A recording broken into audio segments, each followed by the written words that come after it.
नमस्कार दोस्तों, भी का कोचिंग सेंटर में एक बार आपका फिर स्वागत है। दोस्तों आज हम इस वीडियो में पढ़ेंगे यूपी बोर्ड मैथ कक्षा 9 प्रश्नावली 7B डॉक्टर मनी सर की बुक, जिसमें दोस्तों क्वेश्चन नंबर 1 और 2 को आज हल करेंगे। इसलिए वीडियो को लास्ट देखिएगा। वीडियो चला दोस्तों शेयर कीजिएगा। पहली बार चैनल को देखना चैनल को सब्सक्राइब कर लीजिएगा ताकि आने वाली वीडियो को नोटिफिकेशन आपको मिलती रहे। चलिए दोस्तों क्वेश्चन देखते हैं। इसमें दिया हुआ है, कह रहा है कि सिद्ध कीजिए कि समकोण त्रिभुज में कर्ण सबसे बड़ी भुजा होती है। यानी हमको ये दिखाना क्या है, कोई भी त्रिभुज मान लीजिए, अगर ABC कोई त्रिभुज है, समकोण त्रिभुज है, तो इसमें जो कर्ण यानी कि AB जो है वो AC और BC दोनों भुजा से क्या है, बड़ी होती है। तो जैसा कि मालूम है क्या है कि अगर कोई भी मान लीजिए त्रिभुज अगर हम ले लेते हैं, मान लीजिए कोई त्रिभुज हमने ले लिया, एक PQR कोई एक मान लीजिए त्रिभुज है, ठीक है। तो अगर मान लेते हैं ये एंगल कितना है, 80 डिग्री है, ये एंगल क्या है, मान लीजिए यहाँ पे 70 डिग्री है। तो देखिए 80 या 70 कितना है, 150। तो ये मान लीजिए कितना हो जाएगा, 30 डिग्री, क्योंकि हमको एंगल ऐसे लेना होता है कि तीनों का योग 180 से ज़्यादा ना हो, ना ही कम हो। देखिए 80 70 क्या, तीनों का योग कितना होगा, 150। तो देखिए जो एंगल होगा, जैसे यहाँ P दिया हुआ है, देखिए एंगल P के सामने की जो भुजा कौन सी है, एंगल P के सामने की भुजा क्या, QR है। यानी कि यहाँ लिख सकते हैं क्या, एक QR है। एंगल Q के सामने की भुजा क्या, PR है। यानी एंगल Q के सामने की जो भुजा है वो है PR, ठीक। और वैसे ही एंगल R के सामने की जो भुजा है वो क्या है, PQ है, ठीक है। तो ये हमको मालूम होना चाहिए कि जो भी हमारा एंगल होगा उसके सामने की भुजा क्या करती है, इस एंगल पे डिपेंड करती है। ये एंगल जितना बड़ा होगा उसके सामने का भुजा भी क्या उतना ही बड़ा होगा। देखिए इसमें तीनों एंगल में सबसे बड़ी जो भुजा है वो कौन है, ये एंगल पे डिपेंड करता है। सबसे बड़ी देखिए एंगल इसमें क्या है, 80 डिग्री है। तो इसके सामने की जो भुजा है ये कौन, QR। तो QR सबसे बड़ा होगा, यानी फर्स्ट नंबर पे सबसे बड़ा होगा।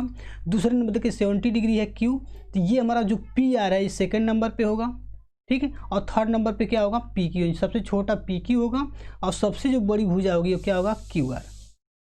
यानी ऐसे लिख सकते हैं कि QR इज ग्रेटर देन किससे, PR से, और ये किससे बड़ा है, ये है PQ से। यानी हम कह सकते हैं कि QR सबसे बड़ी भुजा और PQ सबसे छोटी भुजा है, यानी इस एंगल के अकॉर्डिंग। तो इसी हम रूल का यूज करके क्या करेंगे, इसको दिखाएंगे कि जो कर्ण होता है वो क्या होता है, तीनों भुजाओं में सबसे बड़ी होती है।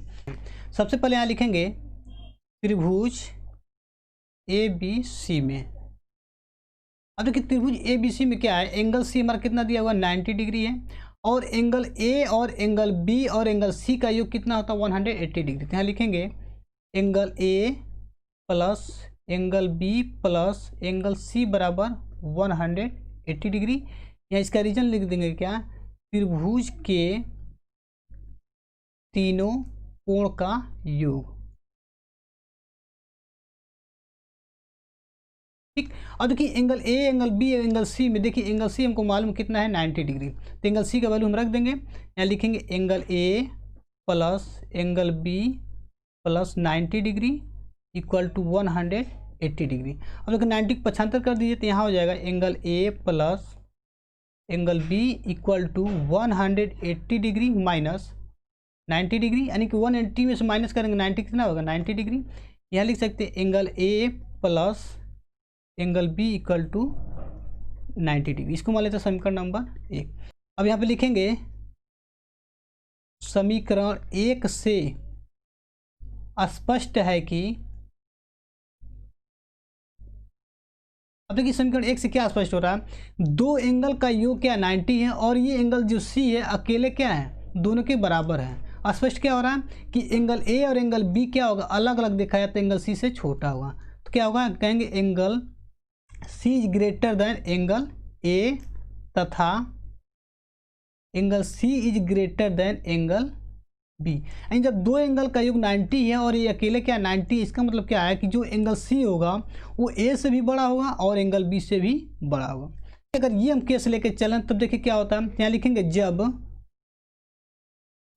Angle C is greater than angle A, angle C is greater than angle A, तब क्या होगा, देखिए एंगल C के सामने का जो साइड है क्या, AB है।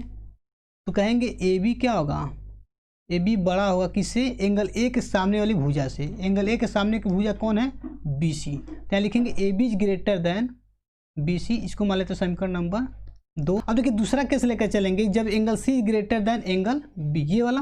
तो लिखेंगे फिर जब angle C is greater than angle B, तब क्या होगा, तब देखिए एंगल सी के सामने की भुजा हमारा क्या है, ए बी है, ए बी किसकी ग्रेटर होगा, एंगल बी के सामने वाली भुजा के, एंगल बी के सामने भुजा क्या है, ए सी। यहाँ लिखेंगे A B is greater than A C, इसको मान लेते हैं समीकरण नंबर 3। अब देखिए समीकरण 2 में क्या कहा गया कि ए बी किससे बड़ा है, बी सी से, और 3 में कहा जा रहा है कि ए बी बड़ा है ए सी से, यानी कि ए बी जो साइड है ए बी सी से भी बड़ा है और ए सी से, और बी सी ए सी और ए बी क्या, यही तीनों इस त्रिभुज की भुजाएं हैं।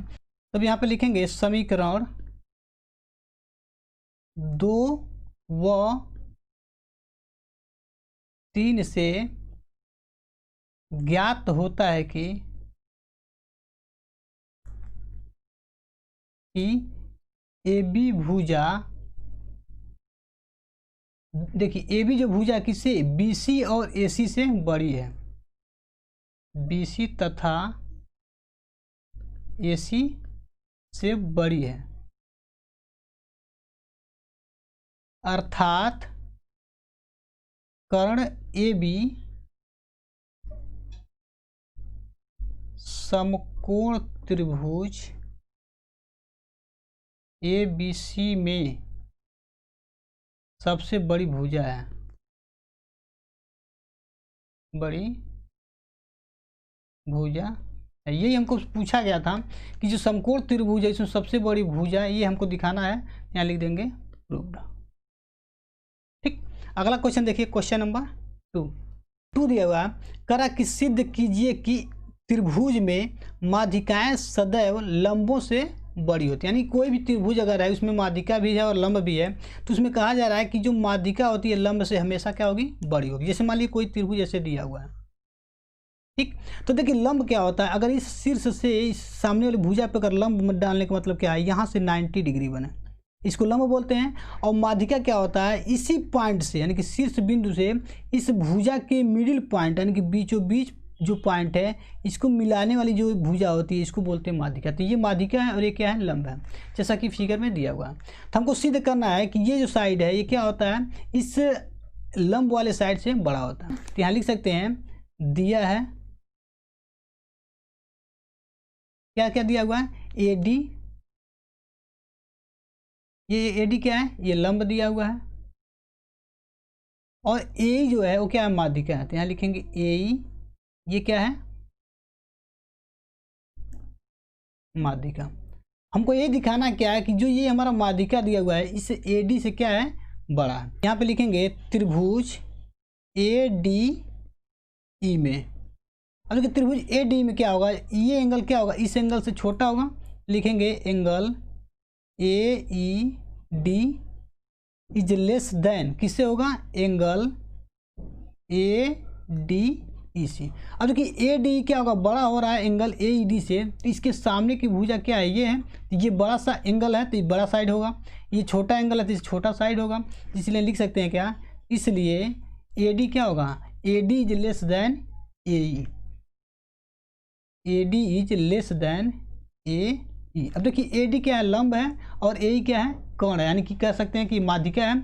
यहाँ लिखेंगे अतः हम कह सकते हैं कि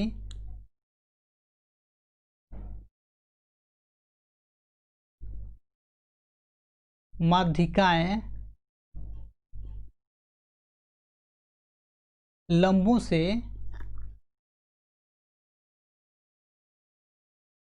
सदैव बड़ी होती हैं।